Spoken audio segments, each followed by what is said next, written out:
chapter and developments, and it's our third part of this chapter. In this part, we will discuss about Rio de Janeiro Summit 1992, Agenda 21 and resource planning, also resource planning in India. जो भी जो भी visitors हैं वो channel को subscribe कर लें और सभी कमेंट किया कीजिए, क्योंकि मुझे ये अच्छा नहीं लगता, मुझे पता नहीं चलता। तो ज्यादा से ज्यादा बच्चे जो भी मेरे वीडियो को देखें कमेंट करके मुझे बताएं कि मैम समझ में आ रहा है या नहीं आ रहा है, या मुझे और ज्यादा इम्प्रूवमेंट की जरूरत है, ताकि आपको बेटर वे से समझ में आ सके। ओके, तो अब हम शुरू करते हैं हमारा थर्ड पार्ट, जिसमें हम रियो डी जेनेरियो अर्थ समिट 1992 से शुरू करेंगे। सबसे पहले आपको बता दूं कि ये हमारा फर्स्ट अर्थ समिट था। ठीक है, पहला अर्थ समिट कब हुआ था? 1992 में हुआ था। अब कहाँ हुआ था? तो ये भी इसी के नाम में है कि कहाँ हुआ था। रियो डी जेनेरियो नामक एक जगह है, कौन से देश में? ब्राजील में। अब कितने लोगों ने इसमें पार्ट किया था, कितने लोगों ने पार्टिसिपेशन किया था? तो ये भी क्या है, इसमें 100 heads of the different countries, अलग अलग देशों के 100 अध्यक्षों ने इसमें क्या किया था? पार्टिसिपेट किया था। अब इसका ऑब्जेक्टिव क्या था? क्या करें? आपकी ग्लोबल क्लाइमेटिक चेंज और बायोलॉजिकल जो डाइवर्सिटी आ रही है, जो डिफरेंट टाइप की प्रॉब्लम्स अराइज हुई थी हमारी डेवलपमेंट के कारण, उनको लेकर ये जो है आपकी समिट की गई थी। कब हुई थी? ये भी आपकी हेडिंग में ही है कि 1992 में ये अर्थ समिट आपका हुआ था। इन हेड्स ने जो डिक्लेरेशन साइन किया उसे एजेंडा 21 कहा गया। उस डिक्लेरेशन की अचीव कब तक करना था इनको? 21st सेंचुरी में इनको ये जो डिक्लेरेशन थी 21st एजेंडा की, इसको क्या करना था? अचीव करना था। अब डिस्कस करते हैं एजेंडा 21 क्या है। यूएनसीईडी क्या है? United nation conference on environmental development के ऊपर जो है रियो डी जेनेरियो नामक स्थान पर ब्राजील में 1992 में एक सम्मेलन हुआ था। उसमें 21 एजेंडा आपके रखे गए थे। उन 21 एजेंडाओं में से कुछ मुख्य बातें क्या थी कि ग्लोबल सस्टेनेबल डेवलपमेंट को हमें अचीव करना है, हमें ऐसा विकास करना है जो सारे विश्व के लिए कैसा हो? सतत हो, निरंतर होने वाला हो, कंटिन्यूअस डेवलपमेंट वाला हो।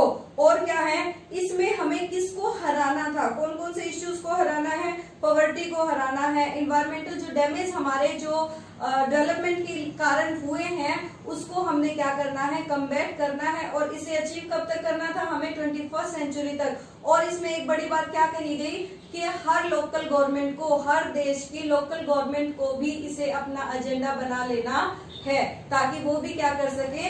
इन्वायरमेंट को डिग्रेड होने से बचा सके।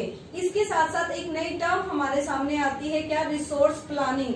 कि रिसोर्स प्लानिंग की हमें आवश्यकता क्यों पड़ी? आपको समझ में आ रहा है ना अच्छे से?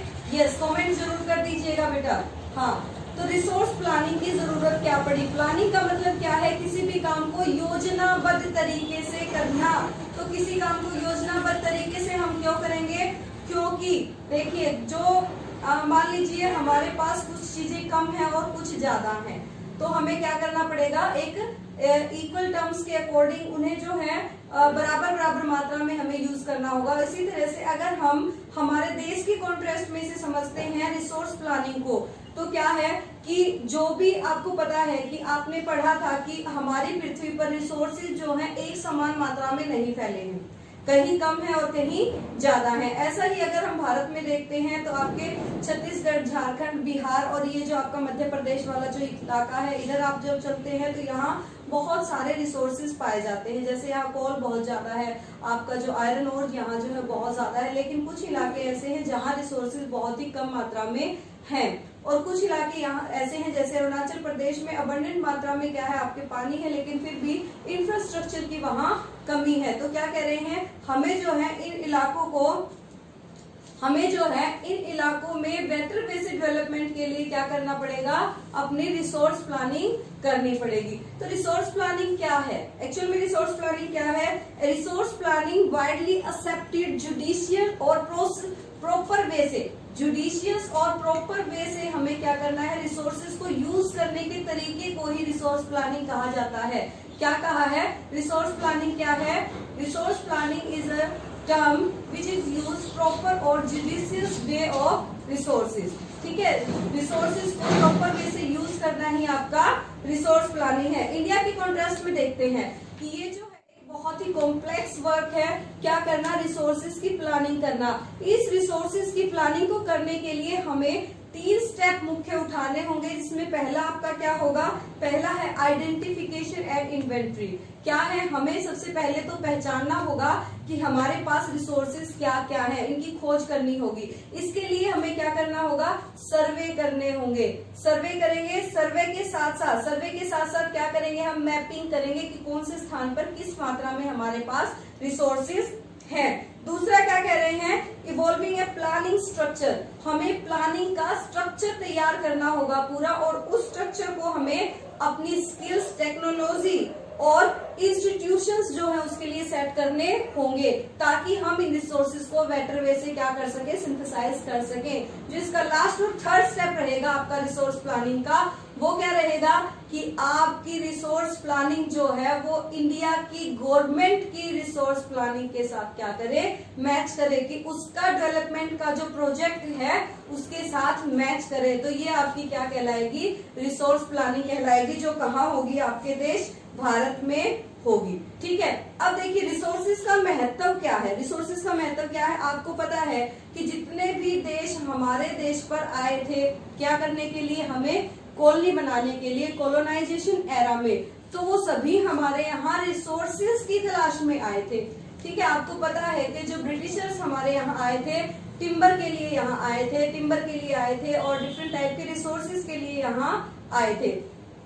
इन रिसोर्सेज ने उन्हें अपनी ओर आकर्षित किया था। वो लोग हमारे रिसोर्सेज को यहाँ से अपने देश ले जाकर वहां उसे सिंथेसाइज करके पूरे विश्व पर उन्होंने अपना रुतबा दिखाया था, क्योंकि उनके पास रिसोर्सेज कम थे लेकिन टेक्नोलॉजी थी उन्हें सिंथेसाइज करने के लिए। इसीलिए हमारे पास टेक्नोलॉजी होना भी जरूरी है रिसोर्सेज को सिंथेसाइज करने के लिए और रिसोर्सेज के बेटर वे से यूज करने के लिए।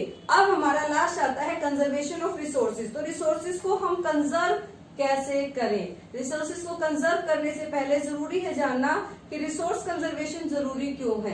रिसोर्स कंजर्वेशन क्यों जरूरी है? बहुत सारे फिलोसफर ने जब इस तरह से हमने इनडिस्क्रिमिनेटली रिसोर्सेज को यूज करना शुरू कर दिया, तो जैसे हमारे घर है, इन सब ने जो है ध्यान दिया कि रिसोर्सेज का जो अंधाधुंध यूज हो रहा है, इससे तो ये अभी खत्म हो जाएंगे, हम अपनी जनरेशन, न्यू जो फ्यूचर जनरेशन है उनके लिए क्या बचाकर रखेंगे। तब महात्मा गांधी जी ने एक बात कही थी क्या, कि हमारी अर्थ में इतनी कैपेसिटी है कि वो हर किसी की नीड्स को सेटिस्फाई कर सकती है, but there is not for the greed, nothing for the greed, कि किसी एक व्यक्ति की लालच को पूरा करने के लिए भी नहीं है। इसलिए हमें कैसे करना चाहिए इन रिसोर्सेज का यूज? अपनी आवश्यकताओं की पूर्ति के लिए हमें रिसोर्सेज का यूज करना चाहिए, और जैसे ही आवश्यकता खत्म होती है हमें उनको यूज करना बंद कर देना चाहिए, ताकि आने वाली पीढ़ियों के लिए चैनल को सब्सक्राइब करें,